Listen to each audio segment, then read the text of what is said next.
3화 육합권법. 중산이 육체단련 훈련하기 시작한 후 이제 서너 달이 흘렀다. 방 안에는 호롱불이 하나 켜져 있었지만 그리 밝은 것은 아니었다. 중산은 아무리 피곤하여도 책을 읽은 후에 원시장생 호흡법을 했다. 중산이 가부좌로 앉아서 의념에 집중하여 의념을 경맥을 따라 돌게 하였다. 중산이 호흡을 하면서 회음열로 의념을 집중한 다음 그 의념이 미려, 명문, 대추, 옥침, 백회 등의 혈을 따라가게 하고 두정에서 한참 머물렀다가 다시 인맥과 동맥을 지나서 미간을 통하여 중환을 거쳐 기해혈에서 다시 머무른 다음 회음혈로 움직이면 원시장생 호흡법의 한 호흡이 되었다. 처음에는 들숨과 날숨을 통하여 의념을 한 곳으로 집중하여 경맥을 따라 돌게 하는 것이 어려웠지만 지금은 그렇게 어렵지 않게 할 수 있었다. 중산이 원시장생 호흡법을 배운 지 벌써 6개월이 흘렀다. 오늘은 중산이 원시장생 호흡법을 하면서 10번의 호흡을 하였다. 처음에는 의념을 집중하여 온몸의 경맥을 따라 돌게 하는데 오랜 시간이 걸렸다. 그러나 중산의 끈질긴 노력과 집중력 때문에 지금은 의념을 집중하여 온몸의 경맥을 따라 한 바퀴 돌리는데 시간이 많이 걸리지 않았다.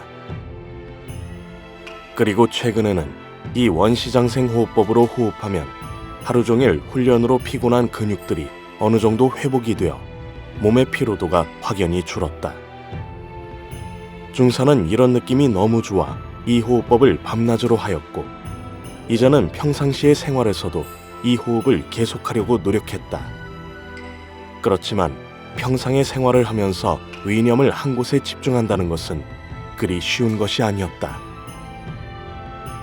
할아버지, 속상해요. 중산이 다음 날 아침 한석의 방에서 문안 인사를 하고 나서 말했다. 그래, 무슨 일이 우리 손자를 속상하게 했을까? 요즘 원시장생 호흡법을 하면 몸이 편안하다는 느낌이 들어 항상 이 호흡을 하려고 하는데 걸어가거나 다른 일을 할 때에는 의념을 집중하려고 해도 안 돼요. 오호, 네가 너무 어려운 것을 하려고 하는구나.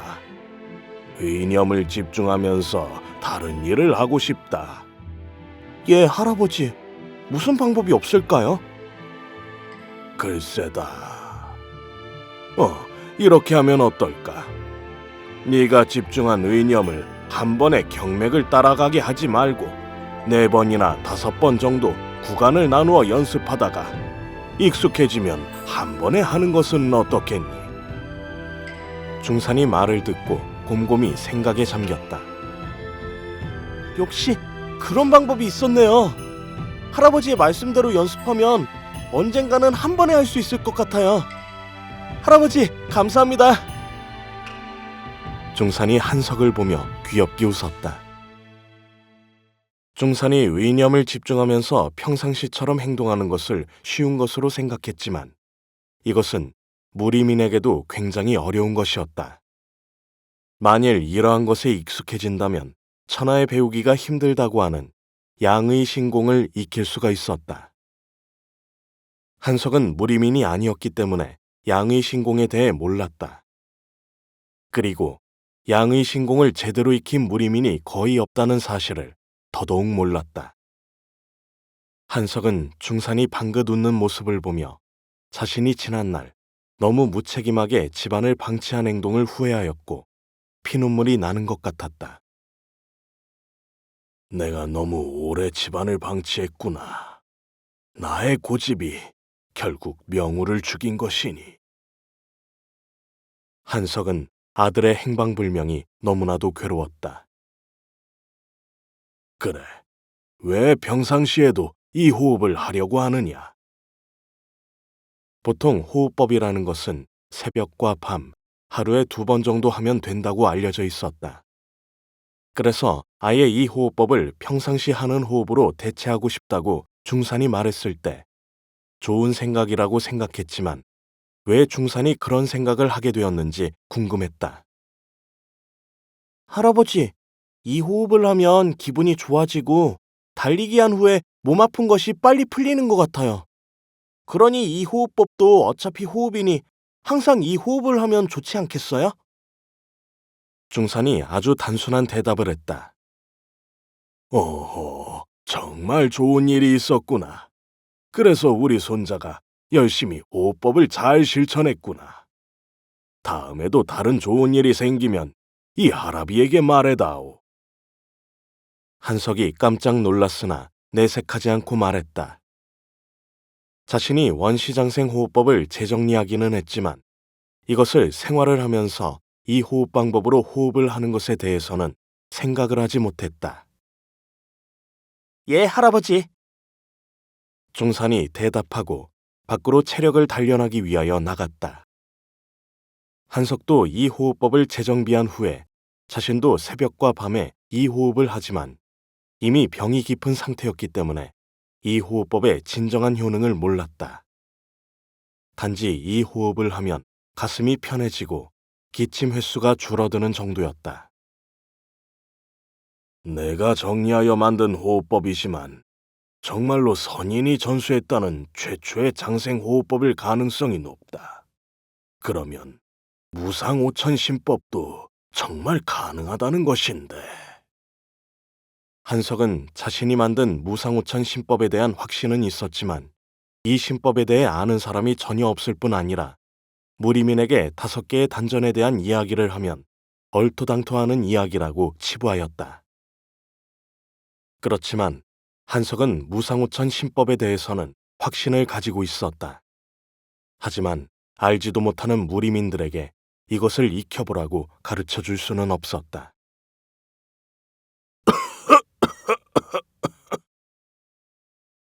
한석은 요즘에 더 심해진 기침 때문에 가슴을 부여잡았다. 밖으로 나온 중사는 반 시즌 정도 기마 자세를 연습하고 한 달 전부터 할아버지가 내어준 육합권법서에 따라 육합권법을 연습했다. 중사는 육합권법의 6초씩을 할아버지가 내어준 육합권법서에 기록된 방법으로 천천히 풀어나가기 시작했다. 조룡탐해, 풍운잡기, 삼환투월, 반공자성, 솔수천장, 오룡탐해의 순서대로 천천히 움직이기 시작했다. 중사는 6동작을 연환하면서 1회 반복이 1다경 정도 걸리도록 천천히 10번 반복했다. 할아버지가 중산에게 내어준 육합권법서 책은 일반의 육합권법서와는 다르게 자세와 동작에 대한 세세한 설명이 있었다. 육합권법은 소림사에서 처음으로 시작되었다. 처음 육합권법이 나왔을 때 이 권법은 소림사에서도 최고의 절기에 속했다. 그러나 세월이 흐르면서 육합권법은 소림사의 절기에서 빠지게 되었는데 그 이유가 이율배반적인 것으로 육합권법의 자세와 투로 및 초식이 너무 간단해서 배우기는 쉬웠으나 오히려 그 깊은 오의를 깨닫기가 어려워졌다. 그래서 이 권법으로 경지를 올리는 것이 잘 되지 않았기 때문이었다. 그래서 소림사에서도 속가 제자들에게 간단하고 배우기 쉬운 육합권법을 가르쳐 기초를 잡은 후 속가 제자들의 자질에 적합한 절기나 또는 그들이 원하는 무공을 집중적으로 가르쳤다. 이후 중원각지로 흩어진 소림 속가 제자들은 자신들이 집중적으로 전수받은 절기를 갈고 닦아 무림의 고수가 되었다. 그러나 누구도 자신의 무공기초가 된 육합권법에 대해서는 깊이 생각하지 않았다. 이런 인식과 육합권법을 제대로 펼칠 줄 아는 무인이 오랜 세월 동안 나타나지 않았기 때문에 오늘날에는 육합권법이 강호에서 누구나 배우는 삼류의 무공으로 전락하게 되었다. 한석이 강호를 떠돌아다니면서 무리민들의 자제들에게 학문을 가르칠 때가 자주 있었는데 이때 우연히 육합권법을 알게 되었다. 육합권법은 이미 삼류의 무공으로 전락하여 무리민이 아니고 일반 백성이라 하더라도 누구나 배울 수 있는 무공이었다. 한석은 자신도 몸의 건강을 위하여 이 육합권법을 무리민들의 지도하에 배웠다. 그러나 육합권법이 과거에는 소림사의 절기였고 강호를 울리던 무공이란 것을 알게 된 한석은 의문을 가지게 되었다. 한석은 과거에 강호를 울리던 절기가 지금은 누구나 익히는 별 볼 일 없는 평범한 무공이 된 것에는 이유가 있다고 생각했다. 한석은 지인들의 도움을 받아 수많은 육합권법서들을 구한 후 그것들의 공통점과 차이점을 분석 연구하였다. 서책들을 분석하니 육합권법을 이루는 기본 동작들이 모두 약간의 차이가 난다는 것을 알았다. 그래서 차이가 나는 점을 배제하고 공통적인 동작을 통합하여 자신만의 육합권법을 새로 정리하였다.